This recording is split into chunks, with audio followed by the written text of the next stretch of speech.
उत्पत्ति 15 अध्याय 1 में लिखा है। उसके बाद यहोवा का वचन अब्राहम के पास आया, जो एक दृष्टि में था। वह कहता है, ए अब्राहम, डर मत, डर मत, मैं तेरे साथ हूं, मैं तेरा ढाल हूं और तेरा बड़ा इनाम। इस आयत से संबंधित कई और बाइबल के अध्यायों और रेफरेंसेस के बारे में हमें बाइबल से ही पता चलता है। आइए उन सभी की बातें एक बार हम संक्षिप्त रूप में कर लेते हैं।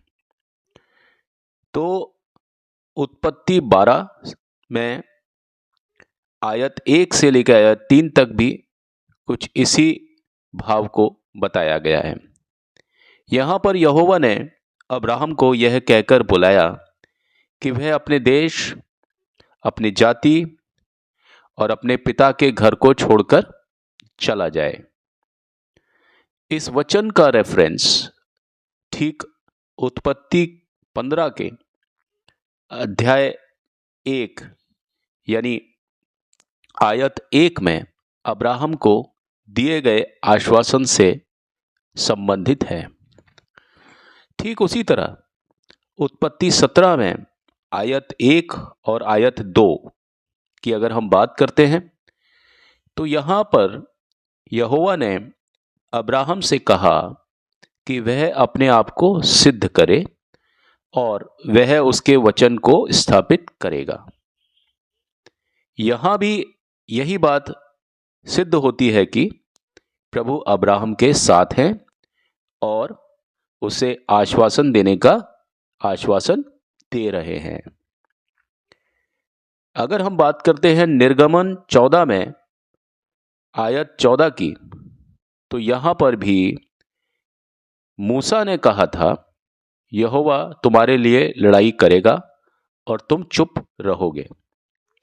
यह इलस्ट्रेशन भी इसी बात को दर्शाता है कि जब प्रभु अपने लोगों के साथ होता है तो उन्हें डरने की आवश्यकता बिल्कुल भी नहीं होती। यहोशू 1 में अगर हम आयत 9 की बात करते हैं तो उसके अनुसार, क्या मैंने तुझे आज्ञा नहीं दी, दृढ़ और साहसी हो, डर नहीं और आतंकित ना हो, क्योंकि तेरा प्रभु यहोवा तेरे साथ है जहां भी तू जाएगा।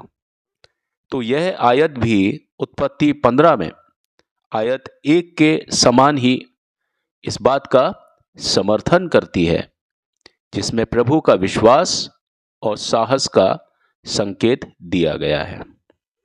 ठीक यही बात भजन संख्या 23 में 1 से लेकर 4 तक कही गई है। यहोवा मेरा गड़रिया है, मुझे किसी भी बात की कोई कमी न होगी।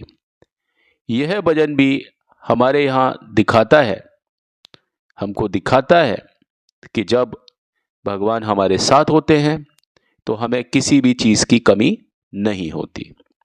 उसी प्रकार अगर हम रोमियो 8 में आयत 31 का अध्ययन करें तो वो इस प्रकार है, यदि भगवान हमारे पक्ष में है तो कौन हमारे विरुद्ध होगा। यह भी हमें इसी बात को दर्शाता है कि विश्वासियों के लिए प्रभु का साथ होना कितना महत्वपूर्ण है।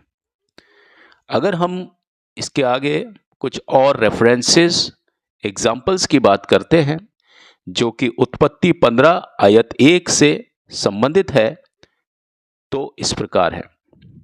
इब्रानियों 11 में 8 से लेकर 10 तक जो आयतें हैं उनके अनुसार भी इसी बात को इंगित किया गया है, जिसके अनुसार विश्वास के द्वारा अब्राहम ने उस स्थान के लिए चला गया जिसने एक भविष्यवाणी में प्राप्त किया था। यह आयत अब्राहम के विश्वास और भगवान के प्रति उसकी प्रतिबद्धता को दर्शाती है, जो कि उत्पत्ति 15 में आयत 1 में उसके लिए दिए गए आश्वासन से पूर्णतः संबंधित है। अगर हम बात करते हैं यशायाह 41 में आयत 10 में जो दिया गया है वो इस प्रकार है, डरो मत क्योंकि मैं तुम्हारे साथ हूं, निराश मत हो क्योंकि मैं तुम्हारा प्रभु हूं। यह आयत भी प्रभु के साथ होने के लिए आश्वासन को पुष्ट करती है, जो कि उत्पत्ति 15 में आयत 1 में अब्राहम को दिया गया था। उसी प्रकार यदि हम बात करते हैं भजन संहिता 46 में आयत 1 की, तो वो इस प्रकार है, ईश्वर हमारा शरण स्थल है, बल है और संकट में अति प्रमाणित सहायक। यहाँ यह आयत भी हमें इसी बात को चिन्हित करती है कि प्रभु हमारे लिए सुरक्षा और सहायता का स्रोत हैं। यदि हम बात करते हैं 2 कुरिन्थियों 12 में आयत 9 की, उसके अनुसार भी, लेकिन उसने मुझसे कहा, मेरी कृपा तेरे लिए पर्याप्त है क्योंकि मेरी शक्ति कमजोरी में पूर्ण होती है। यह एग्जाम्पल भी इसी बात को दर्शाता है कि जब जब हम कमजोर होते हैं तब तब प्रभु हमारी रक्षा करते हैं और हमें साहस से भर देते हैं। यदि हम बात करते हैं फिलिपियो 4 में आयत 6 और आयत 7 की, वहां भी किसी भी बात की चिंता मत करो, बल्कि हर एक बात में प्रार्थना और विनती से अपने निवेदन प्रभु के सामने रखो। यह आयत भी हमें इसी बात को सिखाती है कि हमें प्रभु पर गहरी आस्था विश्वास रखना चाहिए और उसे अपने डर और अपनी चिंताओं के बारे में बताना चाहिए। यदि हम बात करते हैं यिर्मयाह 29 में आयत 11 की, तो उसके अनुसार भी कुछ ऐसा है कि क्योंकि मैं तुम्हारे लिए एक योजना रखता हूं, यहोवा का वचन है, कल्याण की योजना है, ना कि विपत्ति की। यह बात भी भगवान की ओर दिए गए आश्वासन को पूर्णता दर्शाती है, जो कि उसकी योजनाएं हमारे लिए भले के लिए होती है, यही बात उसमें कही गई है। तो इन सभी एग्जाम्पल्स, इन सभी रेफरेंसेस से साफ तौर पर यह स्पष्ट होता है कि उत्पत्ति 15 में आयत 1 में दिए गए आश्वासन का बाइबल में एक महत्वपूर्ण स्थान है। यह हमें इस बात को दर्शाता है कि हमें प्रभु पर अपने विश्वास को बनाए रखना चाहिए और सदा इस बात को जानना चाहिए, समझना चाहिए कि प्रभु सदा हमारे साथ है, प्रभु सदा हमें सहारा देते हैं और सदा हमें सुरक्षा प्रदान करते हैं।